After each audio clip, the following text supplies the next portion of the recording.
grâce à Dieu qui nous fait la grâce de nous retrouver encore en ce jour pour ce 16e numéro de notre émission La Minute de la Foi.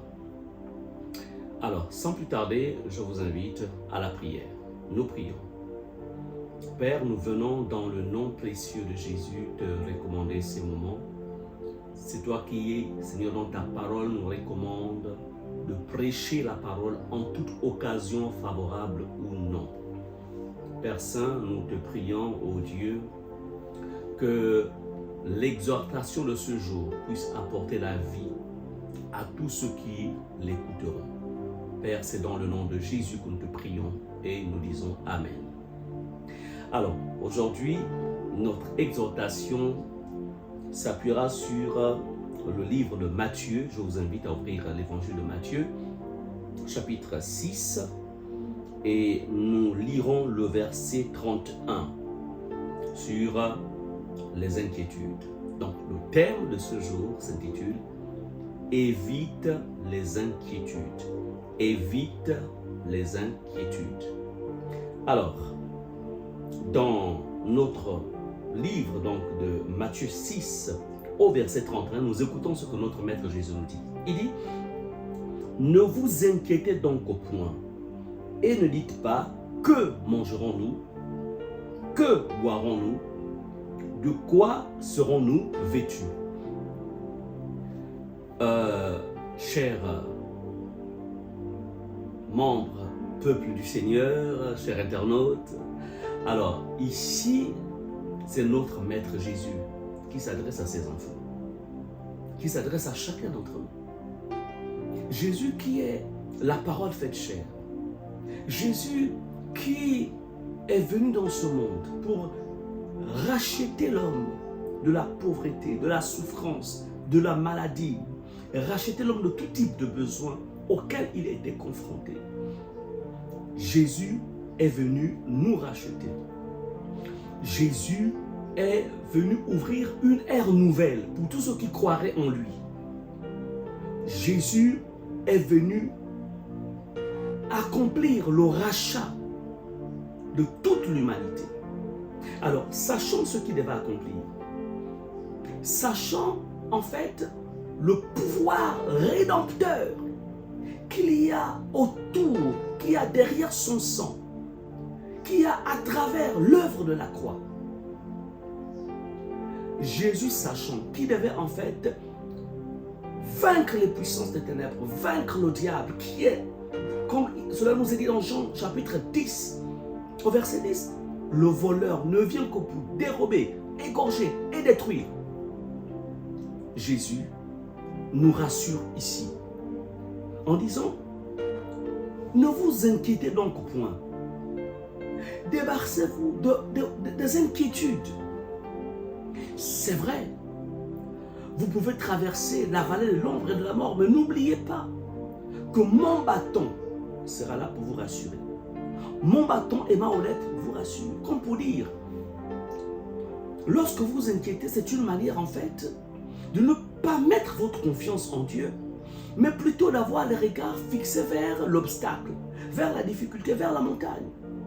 Ici, Jésus dit, quand il dit ne vous inquiétez de rien, c'est pour dire en fait, cessez de regarder aux difficultés, mais regardez à moi, qui est tout accompli pour vous. Moi qui suis venu en fait restaurer l'homme dans sa position d'antan. Quelle est cette position d'antan? Cette position selon laquelle l'homme fut placé plutôt au jardin d'Éden où il avait tout avant la chute. Comme pour dire, vous ayant réconcilié avec le Père au travers de mon sang, je vous ai aussi réconcilié avec vos bénédictions. Je vous ai réconcilié avec vos faveurs. Je vous ai réconcilié avec vos grâces. C'est pourquoi il dit, ne vous inquiétez donc point. Et ne dites pas, que mangerons-nous? Que boirons-nous? De quoi serons-nous vêtus? Comme pour dire, toutes les choses de ce monde. Tu n'as pas besoin de t'inquiéter, mon fils, te dit le Seigneur. Ne vous inquiétez donc point. C'est pour dire quoi? À chaque fois que l'inquiétude, à chaque fois que la crainte, à chaque fois que la peur du lendemain vient frapper à la porte de ton cœur, sache que ce sont des esprits méchants qui viennent murmurer à tes pensées, qui viennent murmurer dans ta mémoire, tout simplement pour te détourner en fait de la foi que tu dois avoir envers ton Dieu, à qui l'or et l'argent appartiennent, à qui en fait toute la création appartient. Et cette création, il l'a mise à la disposition de ses enfants. Donc, c'est pour te dire, n'ouvre plus la porte aux inquiétudes, n'ouvre plus la crainte, n'ouvre plus la porte à la crainte, n'ouvre plus la porte à la peur du lendemain. Pourquoi? Parce que ton Seigneur Jésus a tout accompli. Regardons dans la Bible. Nous avons ce passage où Jésus se retrouve en fait avec, on va dire, c'est une campagne d'évangélisation. Il manque, il n'y a pas à manger. Il n'y avait que 5 pains et 3 poissons. Les apôtres mettent leur foi en l'œuvre de multiplication de Jésus. Donc, ils vont mettre leur foi en lui. Et Jésus multipliera ces 5 pains et ces 3 poissons. Pourquoi? Ils ont mis la foi en Jésus. Le manque était certes là, mais ils n'ont pas considéré le manque, mais ils ont considéré en fait qui? Jésus. Ils ont considéré les paroles de Jésus. Ils ont considéré les promesses de Jésus. Ils ont considéré la position créatrice de Jésus. Et le miracle s'est produit. C'est produit autant pour moi.